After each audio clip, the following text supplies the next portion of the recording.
자, 근황 토크. 메일이 잘 안 와서 궁금한 점. 자, 여러분 마지막으로 편지를 쓴 건 언제예요?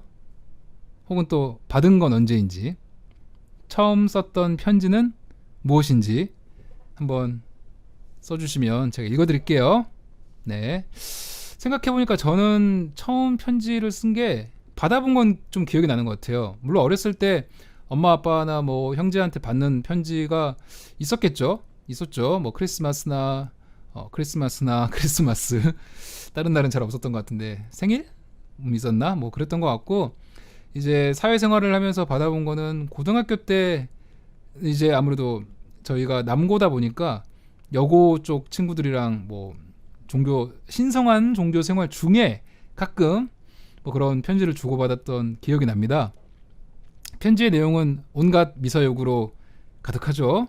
네, 가득한 미사여구와 아주 조금의 용건, 그리고 자기 감상, 요즘 사는 거에 대한 감상들이었던 것 같은데, 그런 것들이 기억이 나고, 항상 그때는 편지를 주고받으면 선물 중에 꽃다발이나 아니면 그 테이프 녹음한 거 있죠. 음악 새로 나온 노래들 테이프로 녹음한 것들이 많이 있었던 것 같아요. 꽃은 항상 푸르지아 맞죠? 푸르지아 꽃 향기를 내게 남겨줄 뭐 프리지아. 그리고 노래에는 항상 그 어떤 발라드, 조정현 씨의 그 앞번까지 사랑한 거야, 뱅크의 가질 수 없는 너, 뭐 그런 것들이 들어있었던 것 같아요. 그럴 때만 해도 편지가 많이 있었던 것 같은데, 저도 이제 대학교 가면서 삐삐라는 것이 나왔죠. 삐삐가 나오면서 편지를 삐삐가 대신하게 되었습니다.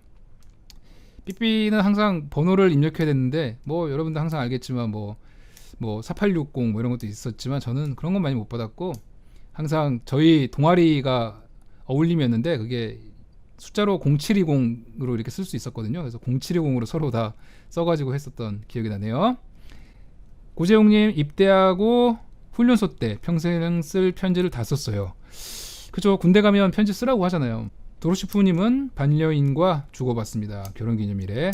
전 남친한테 쓴 게 마지막. 얼마 전 이직할 때 편지를 많이 받았대요. 손편지 너무 감동이었어요. 스승의 날 때 애기들한테, 맞아요, 선생님이나 회사나 뭐 아이들 대상으로 하는 일을 하시면 애들한테 선물을 많이 받죠.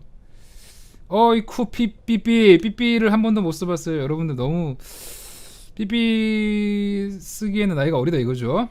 코로나19 지금 감염자 되게 심하죠. 방역도 심해진 것 같은데, 자, 기억을 좀 더듬어 보면 우리가 이때 초반에는 나름 열심히 잘 놀았어요. 뭐 달고나 커피도 만들었고요. 100번 저어서 만드는 카페라테 이런 것도 만들고, 뭐 이 뜨는 거 있죠.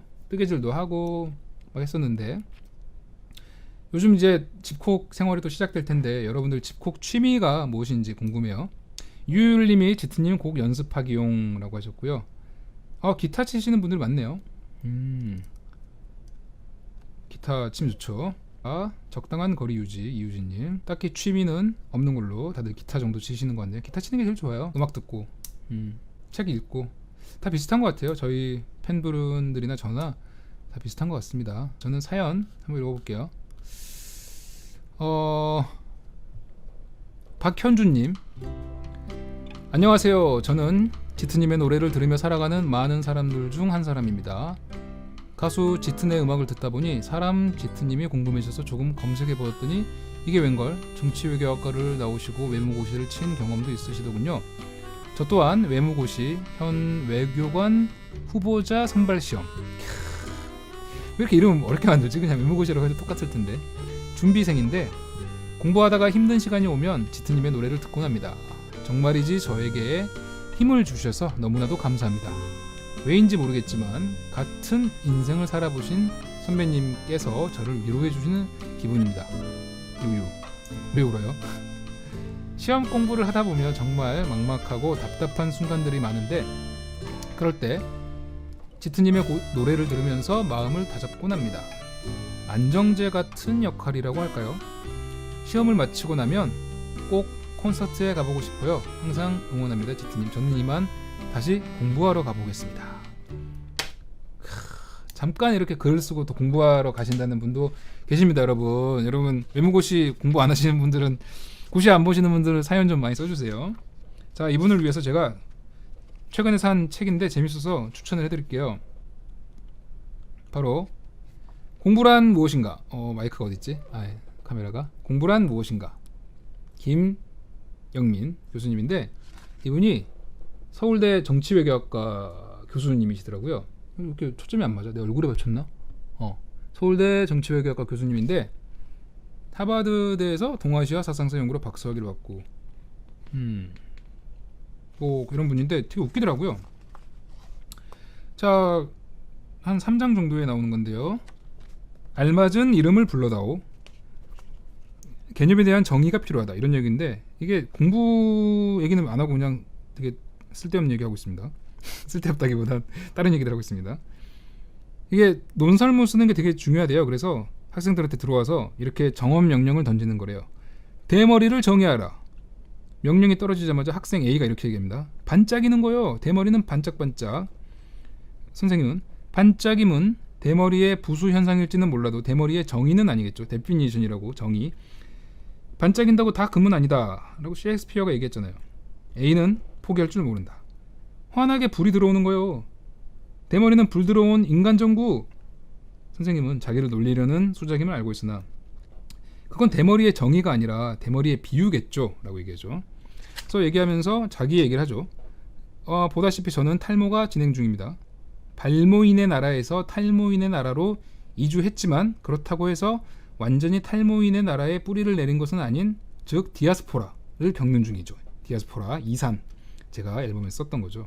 학생 B가 주장합니다. 대머리는 머리털이 적은 상태를 말합니다. 선생님이 얼마나 적어야 대머리가 되는 거죠? 철학자 중에요. 티머시 윌리엄스는 머리털의 배열과 머리털의 길이까지 고려해야 한다고 주장한 바가 있대요. 예를 드세요. 똑같이 1만 개의 머리털을 가졌다고 해도 머리가 작은 소두인은 그 정도의 머리털로 두피를 다 가릴 수 있는데 머리가 큰 대두인은 두피를 가리지 못해서 대머리가 되기 쉽겠죠. 머리털 수로는 정의하기 힘들다. C가 대안을 제시합니다. 그러면 빠지는 머리카락 수로 대머리를 정의하면 안 될까요? 하루에 300개 이상 빠지면 대머리다. 대머리를 고정된 상태라기보다는 역동적인 과정으로 이해하자는 거군요. 그러면 원래 뒤통수에만 머리털을 가지고 태어났을 때 머리털이 좀처럼 빠지지 않은 사람을 설명하기 어려울 것 같다 라고 얘기하죠. 학생 D 이렇게 합니다. 방금 대머리 소리를 듣는다는 표현을 쓰셨죠. 그렇다면 대머리는 그 자체로 존재하는 것이 아니라는 건가요? 남들에게 대머리로 간주될 때야 비로소 대머리로 존재한다는 말씀인가요? 예, 칭찬해 줍니다. 김춘수의 유명한 시 꽃과 같이 아름다운 질문이다. 김춘수가 내가 그의 이름을 불러주기 전에는 그는 다만 하나의 몸짓에 지나지 않았다. 내가 그의 이름을 불러주었을 때 그는 나에게로 와서 꽃이 되었다. 그 노래한 바 있죠. 이걸 이렇게 얘기할 수 있겠네요. 내가 그를 대머리라고 불러주기 전에는 그는 다만 하나의 두피에 지나지 않았다. 내가 그를 대머리라고 불러주었을 때 그는 나에게로 와서 대머리가 되었다. 다른 학생들이 싸웁니다. 그러면 대머리 치료제 개발할 필요도 없겠네요. 사람들이 대머리 운운하지 않으면 대머리 사라지는 거니까요. 대머리 치료제를 특허로 이걸로 내도 되겠네요. 그래서 선생님이 꽃의 다음 구절은 이렇습니다. 내가 그의 이름을 불러준 것처럼 나의 이 빛깔과 향기에 알맞은 누가 나의 이름을 불러다오.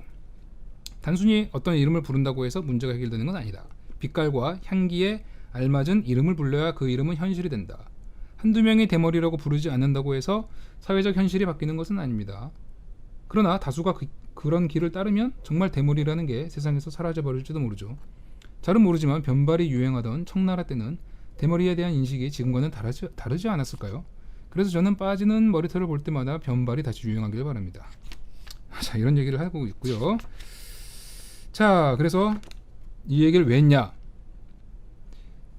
뭐 뻔한 얘기지만 일단은 아까 정치외교학과 나오셔서 외모고시를 보신다는 분이 아마 논리적 글쓰기를 계속 해야 될 거예요.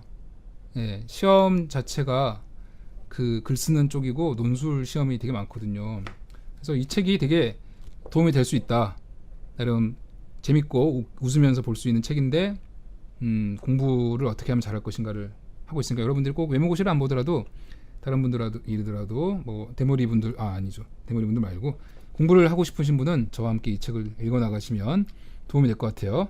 김영민 교수님 제가 추천합니다. 재밌어요. 진짜 웃겨요.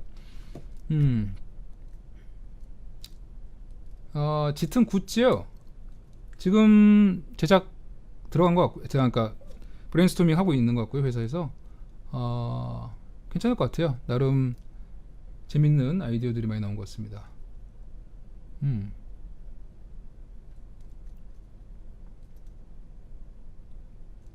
알맞은 이름, 정원 명령. 오우야. 탈모인들이 슬퍼할 책이네요. 논리적인 대머리분들. 아무튼 나란 누구인가라는 질문이 항상 제일 중요한 질문이잖아요. 아까도 막 그런 생각을 했었는데, 나란 누구인가를 얘기하기는 되게 힘든데, 나는 누구이지 않은가, 나는 무엇은 아니다, 적어도 나를 설명할 수 있는 것은 이런 건 아니다 라는 포인트들을 잡아나갈 수 있을 것 같아요. 코로나19가 끝나서 다 함께 파티를 할 때 춤을 추면서 듣기에 좋은 음악은 아니겠죠. 그러다 보니까 과연 나가 아닌 건 무엇인가 라는 걸 속어법이라고 하잖아요. 속어법으로 계속 뺄 수 있다는 생각이 들었습니다. 자, 그래서 내가 아닌 것, 그리고 내가 원하는 거를 찾기는 힘들죠. 내가 원하지 않는 것들을 하나하나씩 빼나가는 것. 그러다 보면 적어도 뭔가 형성되지 않은, 정의되지 않은 나라는 어떤, 이것도 될 수 있고 저것도 될 수 있는 가능성으로서의 나를 발견할 수 있지 않을까, 이런 생각을 했습니다. 책 낼 생각은 딱히 없고요. 글은 좀 써야겠다는 생각을 합니다. 남들을 위해서가 아니라, 뭔가 책을 팔기 위해서가 아니라, 책을 판다? 좀 웃기다. 책을 발표하기 위해서가 아니라 저 자신의 역사를 좀 정리해야겠다. 누가 그랬잖아요. 누구였지? 그 얘기를 이제 한나 아렌트, 제가 존경하는 학자가 인용을 한 건데, 그 아웃 오브 아프리카를 원작을 썼던 분이 있어요. 그분이 어떤 슬픔이라도 말로, 이야기로 만들어지면 더 이상 그렇게 슬프지 않다, 견딜만하다, 이렇게 얘기를 했거든요. 근데 맞는 것 같아요. 이 스토리가 되고 이야기가 되면 약간 메타인지라고 하잖아요. 약간 제2외 국어도 약간 비슷한 맥락인데, 하나의 생각, 감정에 머무르지 않고 그거를 한 번 더 글을 쓰고 하면서, 일기도 마찬가지죠. 쓰면서 약간 객관화 시킬 수 있다고 하더라고요. 밖에서 볼 수 있는 거죠. 그런 면에서 글을 써야겠다, 나를 위해서, 그런 생각을 하고 있습니다. 여러분, 이제 저 녹음하러 가야 돼요. 시간이 없어서. 녹음하고 또 다음 주에는 길게 하겠습니다. 그러니까 그때 만나고요. 사연 좀 보내주세요. 자, 그러면 오늘도 안녕. 잘 계세요. 다음 주에 봐요.